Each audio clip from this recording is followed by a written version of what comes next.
Recuerden seguirnos en nuestro fanpage SIVA en Facebook y visitar nuestra página siva.wordpress. Una sociedad postindustrializada es el tema que hemos venido tratando con esta película Elysium. Ya hacia el final de la pequeña sección que hemos tenido, hablábamos la responsabilidad cívica con respecto al bien común, ¿no? Y la idea de ponernos en sintonía con esa responsabilidad social de la equidad social. ¿Mm?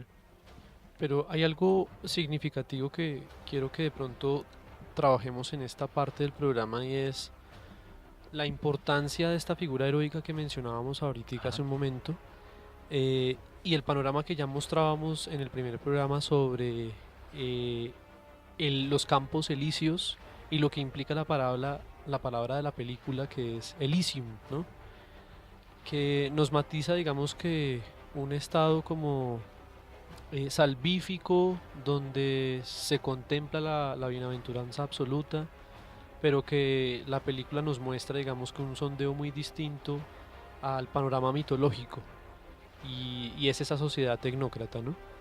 Pero esa sociedad tecnócrata, miren que, digamos que esta tiene una ruptura interna a través de la figura heroica que es Max da Costa, el personaje de la película. Entonces, se acaba con la visión del Elysium de la tecnocracia para restituir la visión del Elysium de la mitología griega. Y el encargado de hacer ese proyecto es Max da Costa.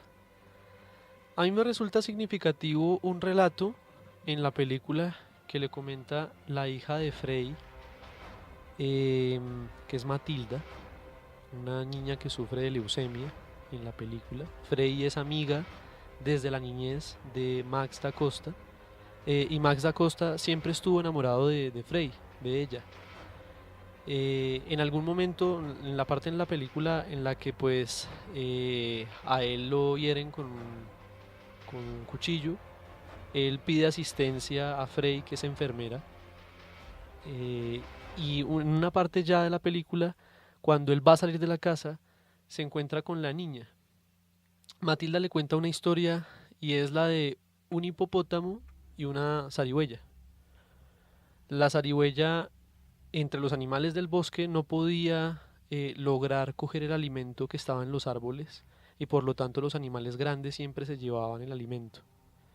Y ella le dice, pero la zarigüeya se hace amigo de un hipopótamo.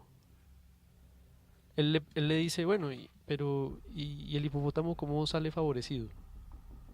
Y la niña le contesta, pues es que él solo quería un amigo. ¿Y por qué le cuenta esta historia a ella? Porque Frey, su madre, le ha pedido a Max que le ayude con su niña, que la lleve a Elysium para que a Ujú. través de las máquinas de reconstrucción celular la niña deje de sufrir de esa enfermedad. Es una clara, sí, hacia el final de esa sección estábamos hablando de ir a la apertura al otro. Y recordábamos precisamente la película anterior, el programa anterior que grabábamos de El Círculo y Her. Y hablábamos que hemos creado una sociedad aislada, donde pues sí, prolifera la tecnología, pero nos ha hecho individuos aislados. Y si somos personas aisladas que pretendemos nuestro propio bien, entonces el bien común, la idea del bien común está corrompida. Por eso es necesario la idea de la apertura al otro, de la amistad con el otro, para construir con el otro. La cuestión es que Max se niega en primera instancia a colaborarle a Frey con su niña. Pero yo creo que esta historia y este relato ronda en la cabeza de Max. Y creo que es lo que define el giro de la película. El relato yo creo que define eh, el giro metafórico al principio, ¿no? Pero después el giro real para cambiar todo el panorama de la película misma. Para mostrarnos que la relación con los otros es lo primario. Que estando con los otros es cuando nos podemos plantear la pregunta por el bien común. Pero es cuando nos reconocemos en el otro, cuando entendemos sus necesidades, cuando nos ponemos en sus zapatos, cuando vemos la perspectiva desde el otro punto de vista. Y el que la película termine, digamos que restituyendo la imagen de lo que sería un Elysium paradisiaco, es esto mismo, es invitarnos, digamos que a pensar dentro de la democracia ese mismo panorama, porque sí es posible, es decir, sí es posible reivindicar las diferencias, pero unas diferencias conciliadas en este referente que es el bien común.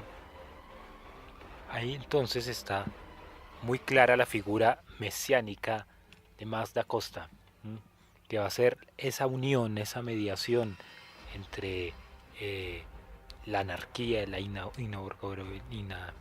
que no es gobernable, ¿sí? O sobre todo frente a una sociedad desechable. Sí, es cierto. Pero además de ser una figura salvífica y de ser una figura heroica, también se reconoce su propia humanidad. Y la propia humanidad la tiene que afrontar en el dolor que vive en ese proceso. O sea, está sufriendo una enfermedad que lo va a matar y él está consciente de eso. Y sin embargo, pues, digamos que a él le ponen un exoesqueleto para que se pueda defender ante los droides, ¿no? O ante las máquinas de inteligencia artificial que son, digamos que, los promotores de la fuerza militar dentro de esta sociedad postindustrial. Y son las figuras de control, ¿no? Para poderse, digamos que, enfrentar a la sociedad postindustrial también se tiene que enfrentar bajo una adaptación instrumental de la tecnociencia. Y uno de esos instrumentos es la adaptación a su cuerpo biológico en un exoesqueleto. Pero entonces esta adaptación también genera dolor, genera, digamos que, angustias, todo lo que hace humano al ser humano, ¿no? No es una máquina peleando contra la sociedad postindustrializada, sino es un hombre adaptándose al mundo industrializado o postindustrializado y luchando contra este, ¿no? Sirviéndose de la ley de la sociedad postindustrializada, pero contra la ley postindustrializada, ¿no?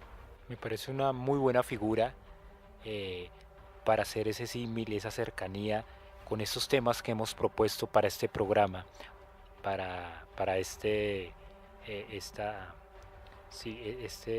año, que es el transhumanismo. Ese hombre adaptándose a la tecnología sufre porque su propia naturaleza, su propia corporalidad eh, se siente, pero están transformándose precisamente con la adaptación tecnológica. Esa es la idea del transhumanismo, ¿no? Sí, exactamente, que a través del biomejoramiento se puedan mejorar las condiciones biológicas humanas, pero lo interesante es que si bien en Max da Costa se mejoran esas condiciones biológicas porque tiene más fuerza, más habilidad, eh, la cuestión allí central es cómo se impone ante ese mismo desarrollo, ¿no? Pero sirviéndose de esa misma ley. Entonces es interesante cómo el mismo personaje nos matiza tantas cosas e incluso los personajes que están en torno a él, eh, digamos que nos dan a entender fases por las cuales atraviesan o pueden atravesar los individuos de una sociedad pensada hacia el futuro, ¿no? Vemos también una figura que es el mercenario de la película, la figura antagónica de la película es un mercenario. Me parece que el papel la interpreta Copley. Y bueno, Copley es una figura que precisamente representa el poder militar, el dominio militar y digamos que la pérdida del juicio eh, por hacer imperar el estado bélico. Incluso hay una parte en la película en la que esta figura del mercenario es la que quiere montarse ahora en el poder. Entonces asesina a Delacourt, que es la que precisamente quiere un estado de dictadura en Elysium para de verdad, digamos que desentrañar la tierra para que no se les permita a los ilegales ya llegar a Elysium y que esta sociedad quede cerrada. Pero digamos que el juego sale mal en el desarrollo de la película misma, porque entonces es ahora el militar y su racionalidad bélica la que quiere imperar. Entonces vemos allí unas pugnas políticas, sociales, que realmente nos matizan posibilidades de lo que puede ser una sociedad así, una sociedad en crisis o tratando de dar respuesta a una sociedad en crisis.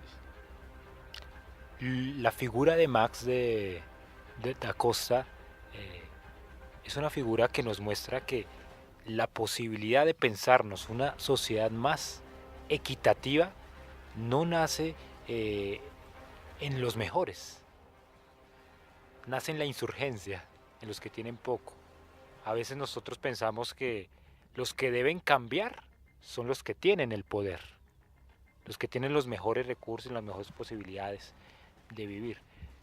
Pero lo interesante es que en la figura salvífica, mesiánica de Max da Costa, nos hace pensar que la respuesta está en esa insurgencia, entre esa sociedad desechable, y es él quien media esa equidad frente a la dictadura, frente a la demagogia, frente a la imposibilidad de ese mundo idílico.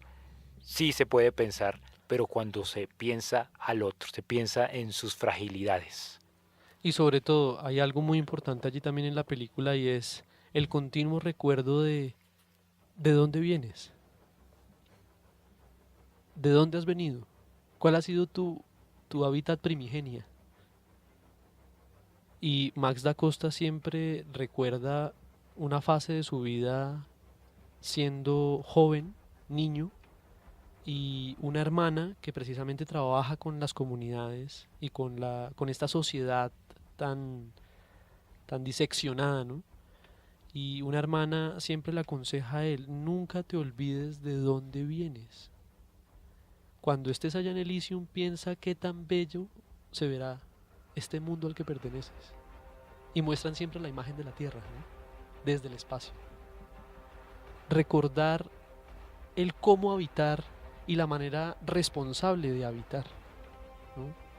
Porque las condiciones ambientales, naturales, que desencadenó el movimiento, digamos que de la sociedad industrial, lo que nos deja patente es la forma irresponsable de vivir ante nuestro propio hábitat.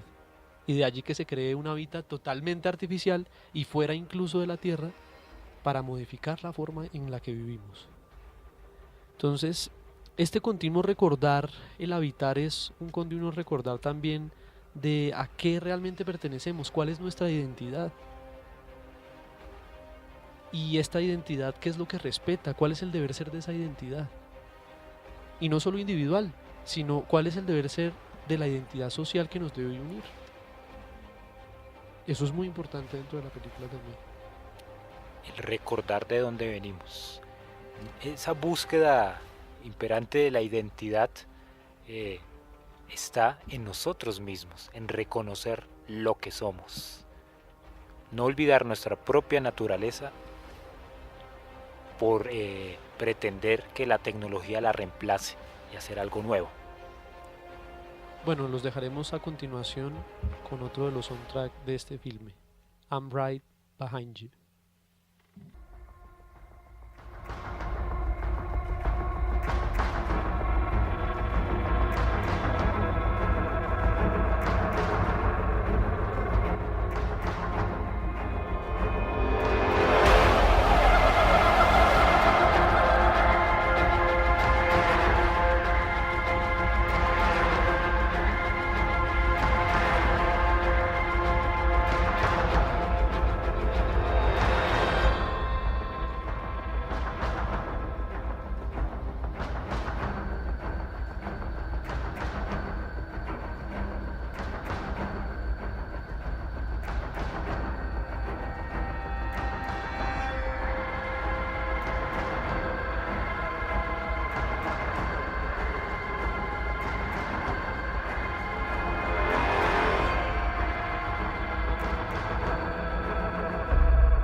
estamos en Diálogos, un espacio para pensar nuestra cotidianidad a través del cine y la filosofía.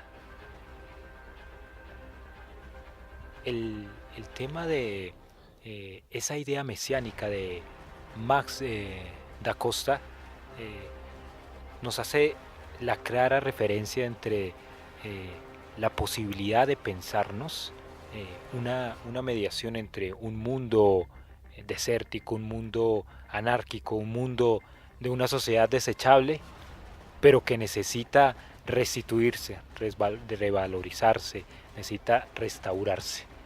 Y Max Damon entonces hace la clara relación y unión entre la posibilidad de mejorar lo presente. Sí, allí de verdad que este personaje, digamos que es un puente para, digamos que promover siempre la conciencia de un cambio que se tiene que proyectar como una responsabilidad social. ¿M?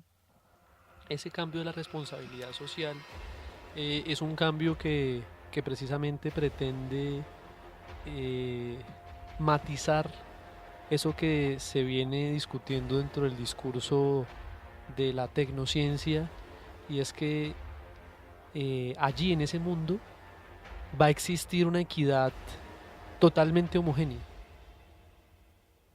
Porque Digamos que la utopía que se ha planteado el socialismo siempre, ¿no? Es donde todo es igual, donde todo es igualitario, donde las condiciones son únicas, ¿no? Dentro de una sociedad. Pero lo interesante allí es que no nos está hablando de ese mismo socialismo utópico la película. no, hay que aclarar Sí, eso. nos está hablando de la oportunidad de acceso a los beneficios de esa tecnociencia y del desarrollo de la tecnociencia, ¿sí? Es decir, es quitar la brecha que abre la crisis de las sociedades industriales, la crisis de la democracia. ¿M? Entonces, esa es la responsabilidad social a la que estamos llamados. Siempre entonces, Max da Costa nos está insistiendo en cuál es el deber social que nosotros como individuos tenemos frente a los otros, frente a pensarnos las condiciones más beneficiosas para la sociedad en cuanto tal. Y también la idea, ojalá que nuestros oyentes de Emisora Mariana, nuestro programa Diálogos, eh, nos pensáramos y dejáramos la idea de que el cambio está en los que tienen el poder o en los que conforman ese ente político. El cambio nace desde mi propia pregunta, nace precisamente desde mi encuentro con el otro, mi encuentro con la fragilidad humana y la posibilidad de solventar esa fragilidad. ¿Sí? Es en nosotros donde se desprende el deseo por esa equidad y ese equilibrio social, no solamente en esa sociedad tecnócrata o esa sociedad de los mejores. Yo sigo manteniendo la misma idea. Bueno, yo sí me mantengo en mi posición de que la desigualdad es algo necesario. Bueno, podemos tener un fundamento homogéneo, lo necesitamos, pero la desigualdad siempre va a seguir existiendo y es necesaria, es como el mal necesita el bien, eh, el cielo necesita el infierno para poder ser cielo. Y por lo mismo que decía Luis Alfredo, eh, si no surgieran estas desigualdades, no habría quien se planteara las preguntas, en el sentido de que todos están bien, en cierto sentido. Y lo otro que también que no se me escape es que, claro, estas brechas de desigualdad lo que deben hacerse es hacerse menos abruptas, con un sentido del bien común más tangible. Sí, lo que nos propone Camila después de todo es en realidad un panorama más realista de lo que está en nuestras manos, porque desigualdad siempre seguirá existiendo, y eso es cierto. Pero digamos que en lo que sí podemos trabajar es en la perfectibilidad social, porque sí podemos trabajar en mayor igualdad, que eso no signifique que la desigualdad desaparezca de manera definitiva, Y por eso suena tan utópico pensarse una sociedad homogénea. Es que la idea de la homogeneidad va muy de la mano de la idea de que todos tengan por igual, que todos seamos iguales. ¿Un socialismo? Sí, a veces podríamos llegar a pensar eso. Es broma. Prefiero pensarlo mejor como con la idea de la equidad. Cuando hablamos no de igualdad social, sino de equidad social, ya nos deja el matiz de pensar que a cada quien le corresponde un bien particular y que también ese bien particular le hace bien a la persona y puede entonces también perfeccionar su forma, su vida, su modo de ser. Yo creo que más que cada quien tenga de manera igualitaria es que se respete el mundo en el que vivimos, sobre todo a lo que hacemos referencia al medio ambiente, cuidar lo que tenemos, porque es desde el medio ambiente donde comemos, donde respiramos. Y cuando ya simplemente los que respiran mejor son los que tienen más dinero, porque tienen el dinero para pagar un aire más puro, y simplemente los que son marginados se mueren, porque no tienen aire, no tienen agua. Ahí es donde yo digo, bueno, no, o sea, no sé cómo decirlo, es donde no, donde recae el punto de que todos deberíamos tener lo mismo no de las necesidades básicas, sino a lo que todo nos pertenece por naturaleza, y es algo de la casa. Es como cuando uno está en la casa y no, entonces el papá es el único que va a comer carne en la casa y los niños ninguno va a comer carne. Es algo así lo que vivimos. Y los niños se están muriendo de hambre y el papá está gordo. Así es. Esa es la imagen que tenemos de nuestra humanidad en Porque este el bien momento. común se ha corrompido en mis propios intereses individuales, por dejar no de pensarnos en común, sino de forma individual. Ujú. Hago también ese recordar de nuestros programas pasados. Recordemos y reflexionemos en torno a esa sociedad de la información que nos ha vuelto personas aisladas. Demasiado. ¿Sí? Es una muy buena herramienta para conectarme con el otro, para comunicarme con los demás. Pero si esto me aísla y cuando me aíslo me individualizo y cuando solo pienso en mi propia persona, busco solo mis propios intereses para satisfacer mi propia vida. Por eso recordemos la película de Her. Enamorarse del sistema operativo, ¿en qué termina? En satisfacer la idea del amor. Me enamoro de mí mismo y ya satisfago esa necesidad del encuentro con el otro. Es el Yo, encuentro con el otro lo que nos salva. yo estoy de acuerdo en ese punto con Luis Alfredo, es decir, los anteriores programas nos han matizado las consecuencias de una sociedad hiperconectada. La película de Elysium nos matiza las consecuencias, las implicaciones de una sociedad postindustrializada que sí ha creído en la oportunidad de la conectividad y el mundo de la información. Realmente yo concluiría con la enseñanza que nos deja la Odisea de Max da Costa, la figura heroica de una restitución de los valores universales que no podemos olvidar, de un bien común que debemos compartir colectivamente y de una particularidad que merece ser reconocida. Así es. Hemos llegado al final de este programa, Diálogos. Espero hayan disfrutado este pequeño coloquio. Nos escriba en nuestra página en Facebook, Círculo de Bacatá, y también en nuestra página Siva WordPress. Los esperamos en 8 días y espero que junto con nosotros reflexionemos la sociedad de la técnica, la sociedad de la información, que es el tema que hemos venido poco a poco trabajando.